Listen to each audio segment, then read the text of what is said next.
Elias challenged. The sun had barely begun its descent when Elias leaned against the wooden railing of the bar's terrace, laughing loudly. His voice, roughened by years of indulgence, carried across the small town square. "If your God is real," he scoffed, waving a half-empty bottle in the air, "why doesn't he strike me down right now?" The crowd around him erupted in laughter, some clapping, others shaking their heads. Among them, an old man with deep-set eyes and weathered hands watched in silence. His name was Samuel, a carpenter who had spent his years quietly devoted to his faith. He sighed, pushing his hat back. "Elias," he said calmly, "mocking the divine is like taunting the storm before it strikes." Elias turned, a smug grin plastered on his face. "Oh, come on, old man. You've been saying that for years, and look at me. I'm still here drinking, laughing, living as I please. If your God cared, he would have done something by now." The air around them seemed to grow heavier, though no one took notice. A sudden gust of wind rustled the trees, sending dry leaves skittering across the cobbled street. Samuel shook his head and murmured, "He gives warnings, Elias. You just refuse to listen." That night, as the revelry in the bar continued, Elias felt a strange unease settle over him. He dismissed it, drowning the discomfort in more liquor and laughter.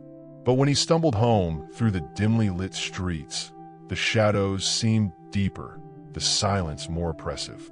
An eerie sensation crawled up his spine, as if unseen eyes watched his every move. His house, an old structure at the edge of town, loomed in the moonlight. He pushed the door open, the hinges creaking like a whisper in the dark.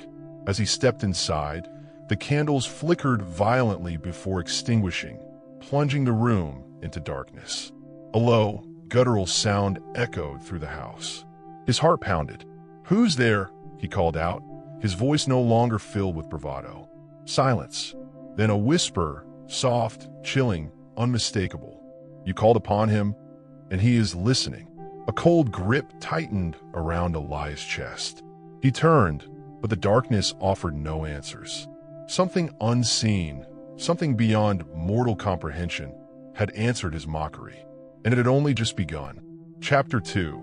The shadows closed and the chill in the air grew colder, and Elias' heart began to race. His breath was shallow, a fog escaping his lips with each exhale. He could feel the presence now, something intangible yet palpable, circling him like a predator waiting for its prey to falter. "Who's there?" he repeated, his voice faltering. But no answer came, just an eerie silence that seemed to smother everything. He took a step forward, hoping to find some source of light, but the darkness seemed to swallow him whole. Every creak of the old floorboards beneath his feet sounded amplified in the heavy silence. It was as though the house itself was alive, watching him, waiting. A sudden gust of wind rattled the windows, and the shadows on the walls seemed to twist and stretch, distorting the room into something unrecognizable. Then, the whisper came again, this time more distinct. "You think you can mock the divine without consequence?" The voice taunted, curling around him like a serpent. "You are not beyond his reach." Elias stumbled back, his legs shaking. Sweat drenched his brow, but his mind raced. He had no idea what was happening. This couldn't be real, could it? This was just his imagination running wild after too much to drink. But deep down, he knew it wasn't. He could feel it in his bones. Chapter 3. The awakening of fear. Elias sat on the floor, his hands trembling as he tried to regain control of his breath. The cold enveloped him like a cloak, and he could feel something else, something watching him in the shadows. His eyes scanned the room, but nothing moved. Everything was silent, except for the rapid beating of his own heart. "I'm just drunk," he told himself, trying to convince himself that the fear he felt was only the result of his confused mind. But the truth was, something was wrong. He knew it.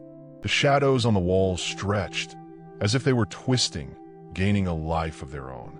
Elias tried to stand up, but his body felt heavy, paralyzed by the sensation that something was pulling him into an abyss. He grabbed the nearest table, tried to support himself, but his hands slipped on the cold, damp surface. Then he heard a sound, low and dragging, coming from the hallway. Something was approaching him, its footsteps echoing from all sides. Elias swallowed hard and got up, but when he tried to open the door, it was locked. The wood creaked, resisting his touch. Elias, the hissing voice echoed again, now closer, more imposing. You called upon him, and he is listening. A cold grip tightened around Elias' chest. He turned, but the darkness offered no answers. Something unseen, something beyond mortal comprehension, had answered his mockery, and it had only just begun. Chapter 4. The sound of desperation, the cold became unbearable. Elias felt his skin tingle, the hairs on his body standing up with a presence invisible around him. He looked around, searching for any way to escape, but every path seemed blocked by an immense force.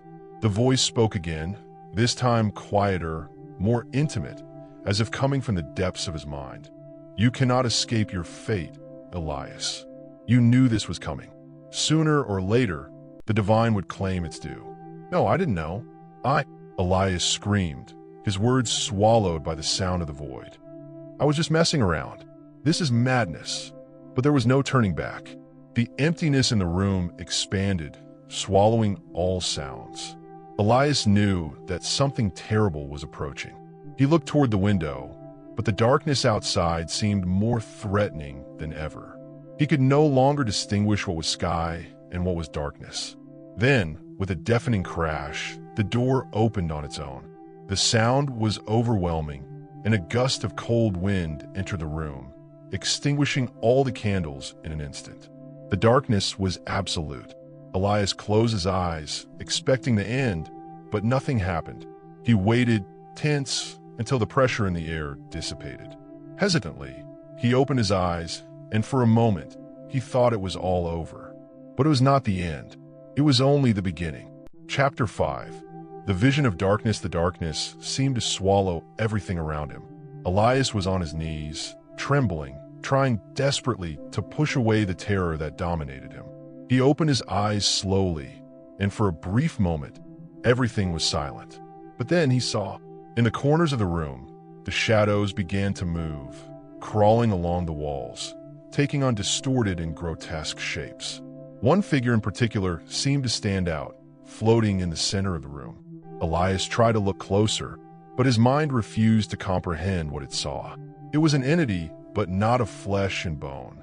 It was something immense, more than he could understand. The form slowly approached, and the pressure in the air grew even denser.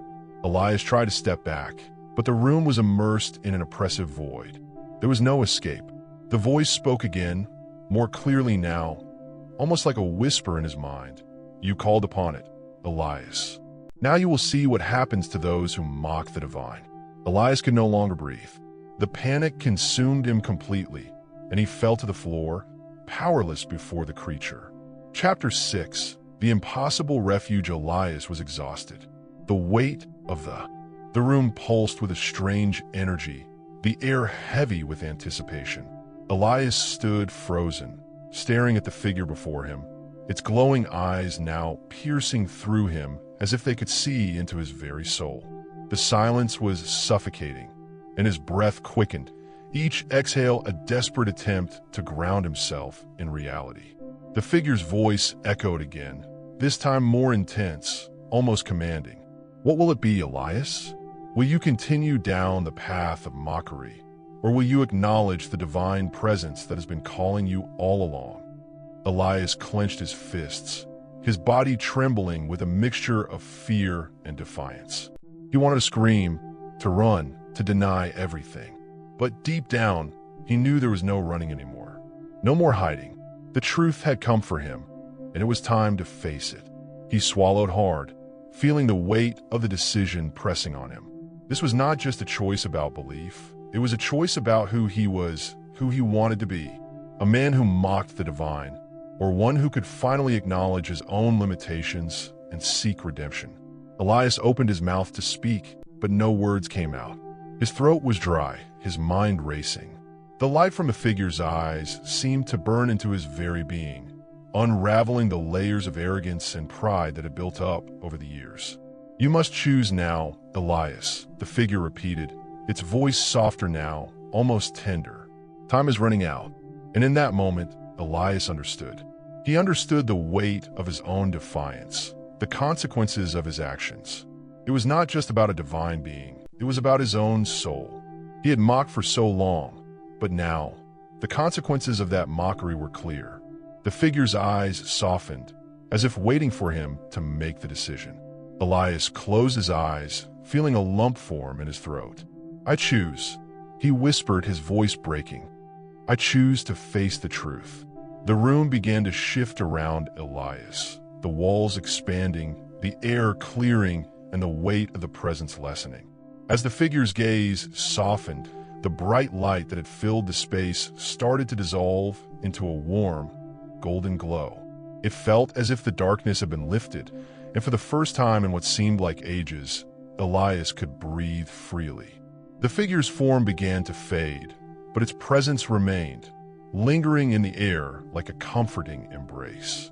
Elias could feel the power of its message resonating within him, shifting something deep in his heart. He had made the choice, and now, the journey of redemption had begun. "You are not beyond redemption, Elias," the figure's voice echoed one last time. "But remember this, the path of humility is the only true path towards salvation. Walk it with sincerity, and the divine will guide you." With that, the figure was gone, leaving Elias alone in the quiet room. But he no longer felt alone. The emptiness that had once consumed him was replaced by a strange peace, as though he had been reborn. Elias knelt, his hands trembling as he touched the floor beneath him. For the first time in years, his heart felt light, free of the burden of arrogance and mockery. A sense of clarity filled him, as if the blinders had been removed from his eyes. He whispered a prayer, not out of obligation, but out of genuine gratitude. It was a prayer for forgiveness, for understanding, and for the strength to walk a new path. The sun rose over the horizon, casting a soft, golden light through the window. Elias stood by the door of his house, looking out the town, his heart full of a quiet, newfound purpose. The air was crisp, and everything around him seemed brighter, more alive.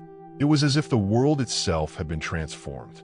He stepped outside, the familiar cobblestone street before him now feeling like an unfamiliar path. The townspeople passed by, going about their daily lives, but Elias no longer saw them with the same eyes. He had been given a second chance, and he intended to use it wisely. Samuel, the old carpenter, appeared in the distance, walking slowly toward him. Elias watched as the man approached, his heart swelling with gratitude and shame. He had mocked Samuel's warnings so many times, but now, the old man's words had proven true. When Samuel reached him, Elias felt a wave of humility wash over him. He opened his mouth, unsure of what to say, but Samuel simply smiled, his eyes soft with understanding. "I knew you'd come around, Elias," Samuel said, his voice calm, yet full of wisdom. "The path isn't easy, but it's the only one worth walking." Elias nodded, his throat tight with emotion. "I've been blind, Samuel. I mocked the divine, but I see now. I understand now." Samuel placed a hand on Elias' shoulder, a gesture of reassurance. "The journey has just begun, my friend, but you're on the right path. One step at a time, and the light will guide you." For the first time in a long while, Elias felt at peace. The weight of his past mistakes no longer chained him down. He was free to move forward, to rebuild, to learn. And though he knew the road ahead would be difficult, he also knew that he was no longer walking it alone. As the days passed, Elias began to embrace his new life. The laughter that once filled his days with mockery and arrogance had been replaced by a quieter, more thoughtful joy. He took small steps toward redemption, reaching out to those he had wronged and apologizing for his past actions. The people in the town, those who had once scoffed at his defiance, now saw a different man. He no longer mocked the divine, no longer challenged fate with arrogance. Instead, he sought understanding, asked questions, and listened, truly listened, to the wisdom that came from those around him. But the path was not easy. There were moments of doubt, moments when the old, familiar arrogance threatened to rise again. But Elias fought against it, remembering the moment of clarity, the moment when he had chosen humility over pride. He spent more time with Samuel, learning from the old carpenter, not just about woodworking, but about life, faith, and the importance of living with a humble heart. Samuel's wisdom became Elias' guiding light, helping him navigate the complexities of a life now rooted in faith. Though Elias had made great strides in his journey, there were still days when the burden of guilt weighed heavily on him. The memory of his mockery, his defiance, haunted him like a shadow that would not disappear. He would lie awake at night, staring at the ceiling, wondering if the divine truly had forgiven him. Was his repentance enough? Would he ever be worthy of grace? One evening, as he sat alone in his small home, Samuel appeared at his door. He had been visiting less often lately, as Elias had started to stand on his own 2 feet. But tonight, Samuel had come with a purpose. Elias greeted him with a weary smile. "Come in, old friend," he said, gesturing to the chair across from him. Samuel sat down, his eyes kind but serious. "You're troubled, Elias. I can see it in your eyes." Elias sighed deeply, rubbing his temples. "I don't know, Samuel. I've done everything I can think of to make up for my past, but I still feel unworthy, like I've done too much wrong to be truly forgiven." Samuel nodded slowly. "Forgiveness isn't about being worthy, Elias. It's about recognizing your flaws, your sins, and choosing to change. And you've done that. Your heart is in the right place now. That's what matters. But will I ever truly be free of this guilt?" Elias asked, his voice tinged with despair. Samuel placed a hand on his shoulder. "In time you will. Guilt is a heavy burden, but it's a burden that can be lifted if you learn to forgive yourself, just as you've been forgiven." Elias took Samuel's words to heart, but it wasn't until one cold winter's evening that he truly understood the power of forgiveness. It was a moment of quiet reflection, sitting alone by the fire, when the weight of his past mistakes finally lifted. He realized that forgiveness wasn't just a gift from the divine. It was something he had to give himself. He had to let go of the guilt, the shame, and the self-loathing that had held him back for so long. Only then could he truly walk the path of redemption. With newfound clarity, Elias stood up, looking out the window at the snowy landscape. It was a new day, a new beginning. He was ready to embrace it fully, to live his life with purpose and humility. And as he took that first step into the future, he knew that he was no longer the man who had mocked the divine. He was someone new, someone reborn. Elias' journey was far from over, but he had come a long way. The path of redemption was a long and winding one, filled with challenges and moments of doubt. But Elias had learned to trust in the divine, to trust in himself, and to trust in the wisdom of those who had walked before him. He had faced his fears, his guilt, and his pride, and he had emerged stronger. With each passing day, he grew more and more in tune with the divine presence that had once seemed so distant. He learned that the divine was not a distant force to be feared, but a guiding light, a source of strength and love. And as Elias walked forward, he knew that the true test was not in the moments of doubt or despair, but in how he chose to live each day, with humility, with grace, and with an open heart. The journey continued, but now Elias walked it with purpose. He had learned that redemption was not a destination, but a lifelong path, and he was ready to walk it step by step with faith.